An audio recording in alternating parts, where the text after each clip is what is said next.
I've been working on this painting today and I wanted to point out a couple of things that are gouache tips. So the first part is, if you can see this blue here and this really dark blue here, these are actually the same color between these two seemingly different colors. The first one right here, the dark part, that was gouache that I had not mixed up. I hadn't stirred it and I hadn't added water.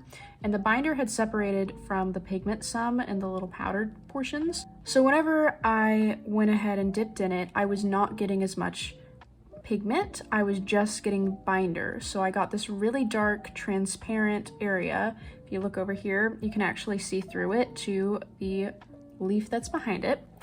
And whenever I went back and I adjusted the shape of the flowers, I had actually added water and mixed the gouache. And because of that, it picked up some of the powder and the pigment. So this is actually a lot lighter looking than this blue right here, even though it's the same color, just because I hadn't mixed it. So first off, I absolutely recommend that you mix your gouache whenever you're starting a painting. Another thing I want to mention is be sure that you are not watering down your paints too much.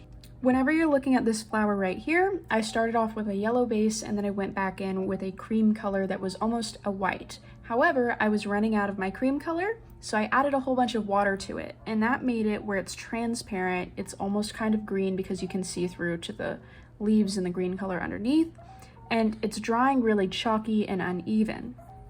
You can see that down here too. It's chalky, it's uneven, you can see through it.